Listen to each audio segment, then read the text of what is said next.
Good afternoon. Today, I want to talk to you all about occurrences that have happened in my life. My career, I started out as a promising astrophysicist. I got my PhD in theoretical astrophysics from Indiana University. I am the nation's first Black female astrophysicist. Well, let me begin. When I got my degree, I met with Meg Urry of the Space Telescope Institution, and I had applied for a position. I went there to attend the women's in astronomy meeting, and I had also applied for a position there because she was a friend of my research dissertation advisor, Jean Ely. So when I talked to her about the position, she said, "Well, Reva K, I can give you a position, but it's going to be observing. You need to work with some theoretical astrophysicists, like, for instance, Kip Thorne and Martin Rees." And so I was very impressed. I was honored because these were top scientists in the field that I was working in, relativistic astrophysics. So when I told her that, I was impressed and I was honored, she said, "Well, you're good." So I wrote a letter to Kip Thorne and sent him a copy of my dissertation and my research proposal to study, further study the Penrose mechanism, which I was the first person to successfully work out the Penrose mechanism to extract energy from a black hole using the Kerr metric from the ergosphere. I was the first person to successfully do this work.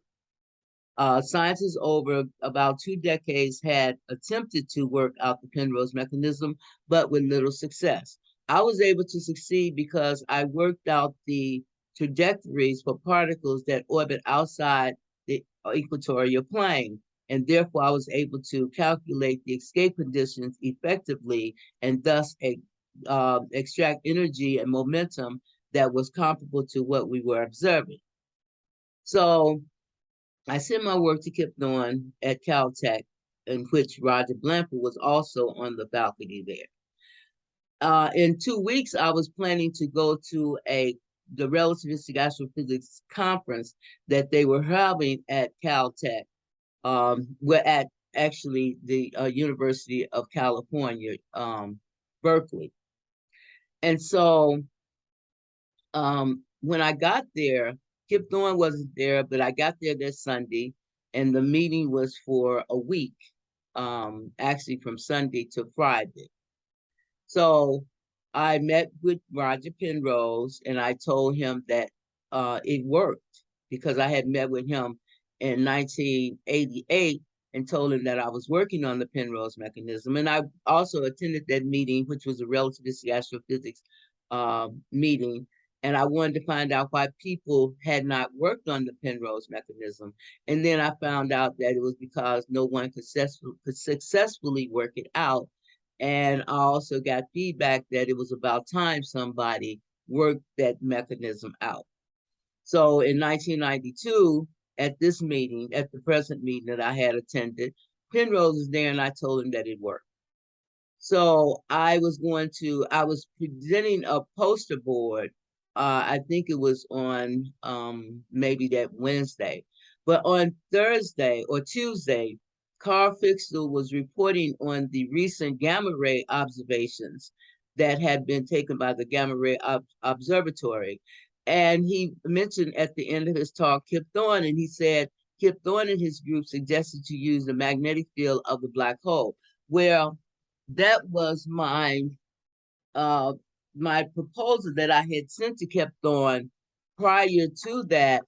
Um, and he talked about how they were going to use the magnetic field of the black hole, which was the Kerr-Newman black hole. I had worked it out, the Penrose mechanism out for the Penrose mechanism of the Kerr black hole.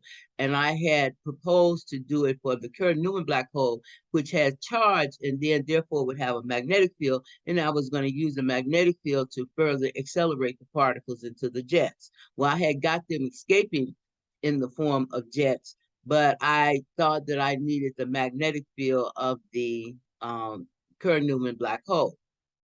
So he mentioned, he said Kip Thorne and his group suggested to use the magnetic field of the black hole, and that was my work. And he mentioned some people, and he did mention my name.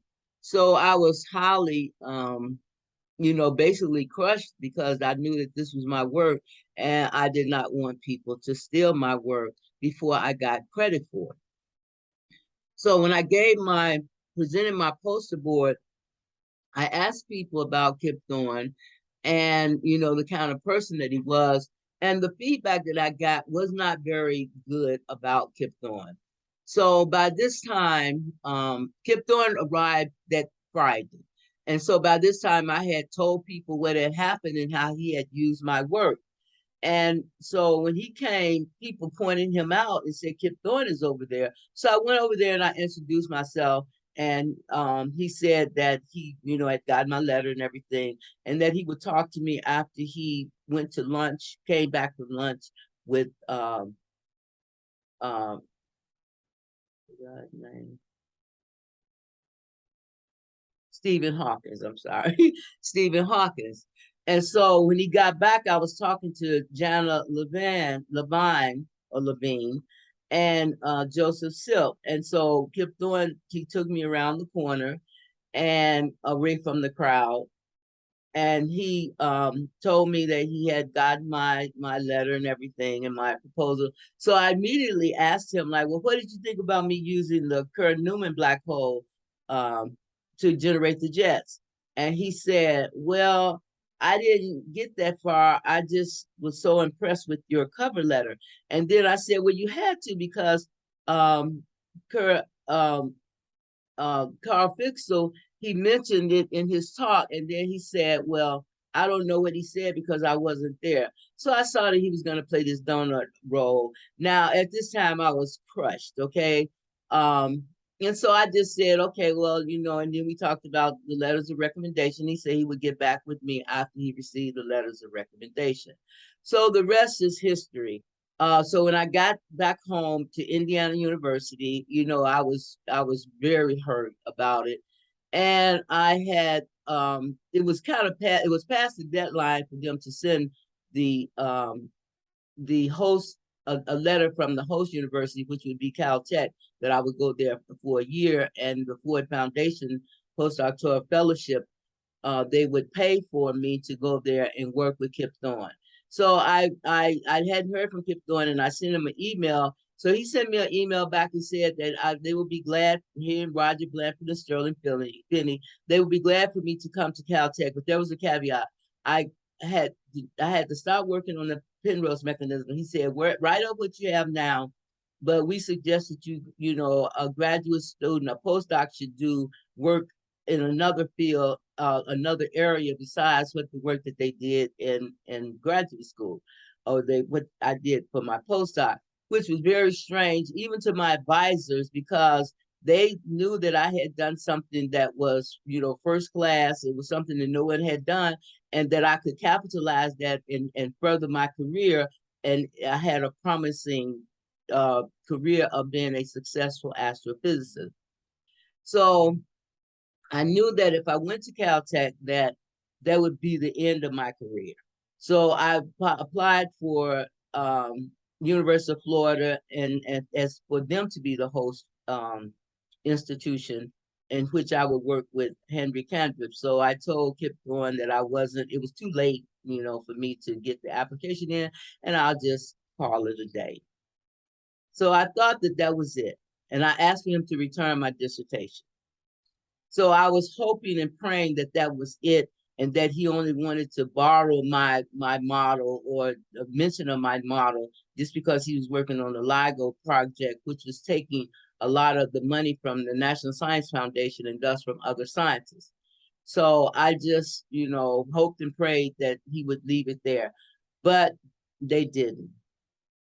Then that was in 1992. So I was applying for grant proposals, and I couldn't get grant proposals. My papers were no longer being published. I had my paper published in the Physical Review, in the Physical Review, the journal, which is, thank God I got that paper published in 1995 before they could, before they realized that I was a Black scientist and who I was.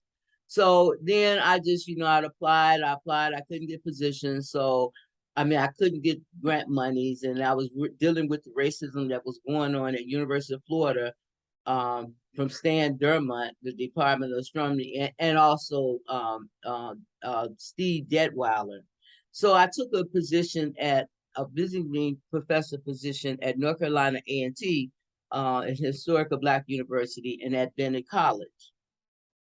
So then in 1999, I had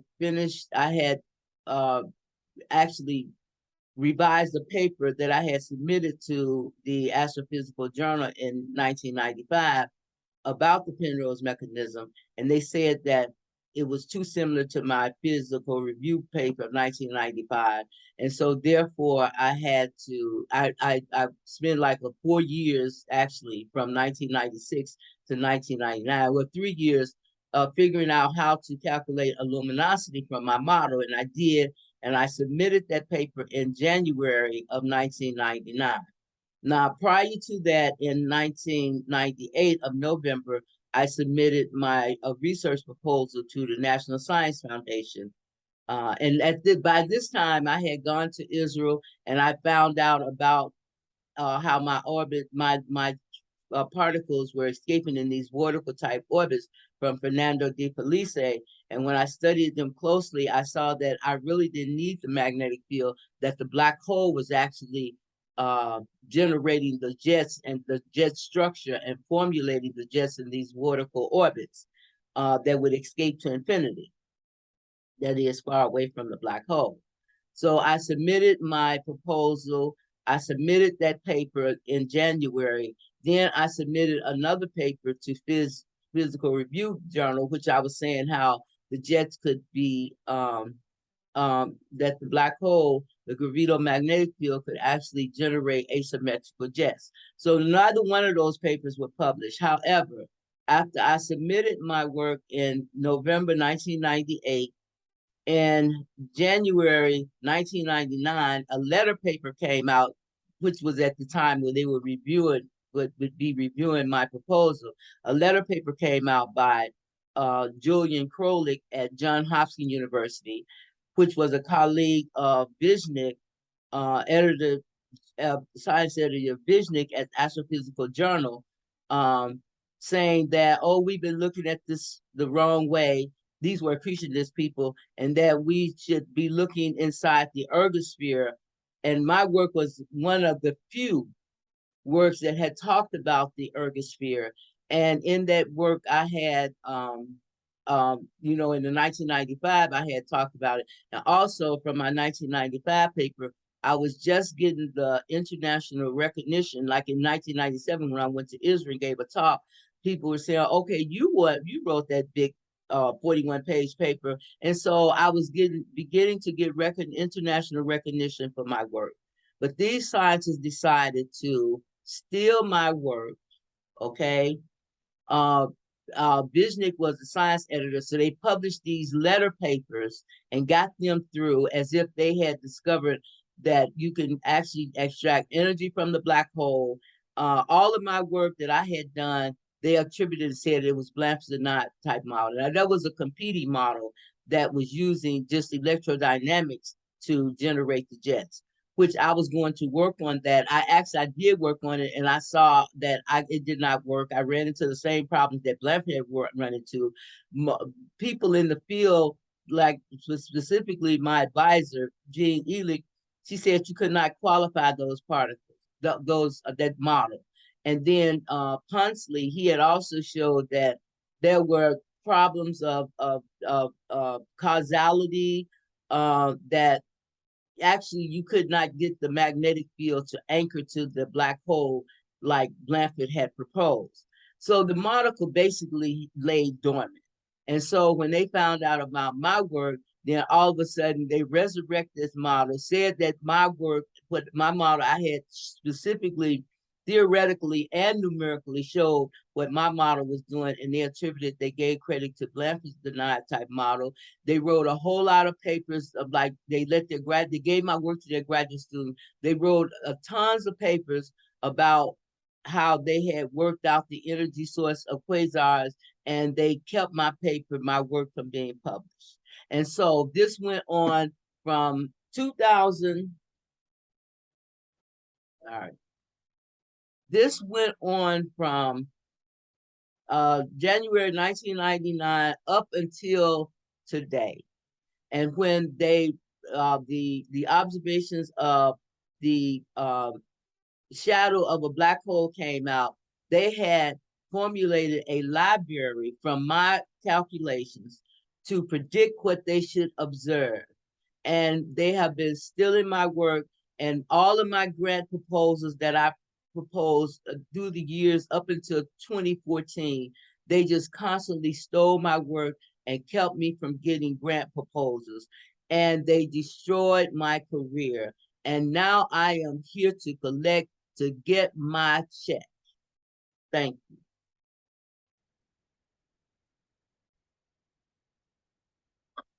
Hi, I'm making this video because I want people to know about me and my research. As all you all know, and I have made known in different avenues, that a group of scientists in 1999 conspired to steal my research. This group of scientists, the main person or the main senior scientist, I had met them in 1992. And I sent Kip Thorne a copy of my dissertation as I was applying for postdoctoral positions. And eventually he wrote me and let me know that I could come to Caltech on a Ford Foundation postdoctoral fellowship, and that I would work with Blanford and Finney, and that I should stop working on the Penrose mechanism, and for me to write up what I had. But they think that a graduate student, a postdoc, should work on something other than what they did their PhD dissertation on, which is strange. So today I want to say that when they stole my research, they stole my years of work and heart and planning. That my life, I had it planned out, and I believe, and God has shown me that with the miracles of the mind, of reading several self-help books and stuff, that if I put my mind to being an astrophysicist, a scientist, that one day I would be there. And once I got my degree, I would become a professor. And so I worked hard all through school with that in mind, and that I wanted to contribute my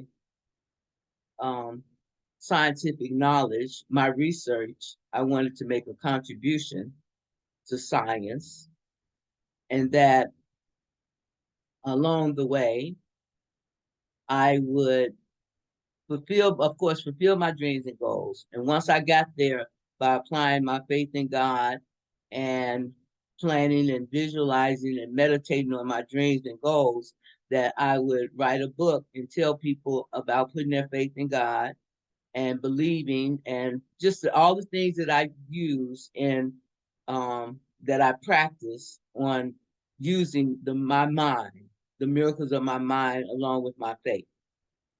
So I started out at Malcolm X Junior College after I had gone back to school, when God told me to return to school, go back to school. And I did. I quit my job at the insurance company and I went back to school. And so I would visualize things that I desired to happen in my life. And I visualized them, and I was using my faith, in God. So everything was going as planned. I visualized myself being accepted at Northwestern University. That came true. I visualized myself getting my bachelor's degree in physics and astronomy and physics, and that came true. I visualized myself going to graduate school. That came true. I visualized myself getting my PhD in astrophysics. That came true.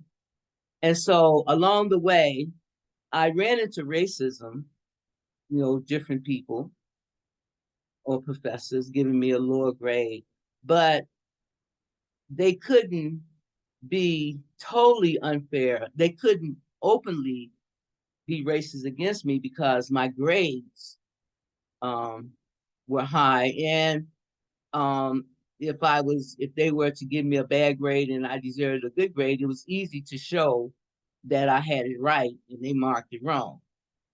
But once I got out of school, now I was being graded on the number of papers I published and the research grant money I could bring to the university. But then, now I would be graded on a peer review process system where my peers would determine whether I would get money or I would get my papers published, which I needed my papers to publish um, in order to get a professorship.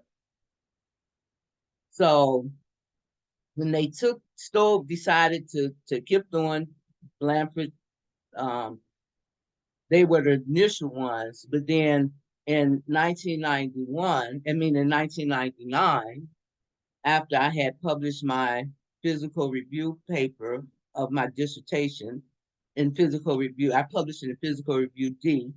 It was my dissertation in working out the Penrose mechanism, being the first to successfully work it out and the first to successfully extract energy from a black hole. So from 1995 up to 1999, I was still trying to sell my idea because I wasn't getting any positive feedback while people started doing basically doing my work.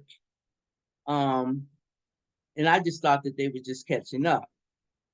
So in 1997, I applied for a grant proposal at NASA, and I didn't get it. But then the peer review report they sent me, they said, you know, um, they talked about how my work, um, how I had, okay, they talked about how I had contributed significantly to the field already. So nobody told me that, but I knew my work. I knew the value of my work. I was just waiting for, I guess, people to really see the value of it. But all along, they were seeing it, but they weren't letting me know. Because I would apply for positions, and none of the things that I did was making me progress. I was running into racism, but this time I couldn't stop it. It wasn't based on my grades. It was just based on the power that another person has over another power through our system. And so they basically, through this system, they stole my research, and I had ideas that from my research I would take in as I did different research projects in my research. I had a paper where I would write down projects that I was going to give to my graduate students once I became a faculty member or at a research university on my journey to be, well, in my tenure track position on my journey to be a full professor. However, that did not happen because they stole my research. And not only did they steal it, because they could have still did my research and not reference me, which would have been wrong. But what they did is that they use this system to sit on editorial boards for different agencies that different institutions or organizations that I would submit my papers and apply for or apply for grants. They sit on these boards or review process panels, and they kept my papers from being published and kept me from being awarded grant um, grant proposals or funding. So those are the two things that I needed in order to succeed in being a full professor. So they took my research, then they used the system to hold me back. Now, in a free country, no persons or group of people should have that much power over another person's life. And they did this for over 20 years. So with me being a citizen, they violated my civil rights. And then with as much as I have brought this out to the public, it's like it should be an outrage. But no one, it seems no one is saying anything about it except the people the supporters on Twitter. And it's like, so is this the way that this country is? Is this is this country based a build up or have a system that a group of people can control another person's life, and this is supposed to be a free country? Something is wrong with this. And I believe that God used me as an example to show why Black people, why we cannot get ahead in this country, because this country is designed to hold Black people back. And it must stop. So people wondering like, why don't she, why she keep on talking about this? I'm talking about it because this country is set up where it's supposed to be a free country and you can have that much control over a person's life, where a group of people could use this system to control a person's destiny. So like I said, I believe that God used me as an example because I'm still going to get what's coming to me. And the ones that took my stuff, you all are going to get what's coming to you, because you all are under the wrath of God and you should see his hand. Thank you.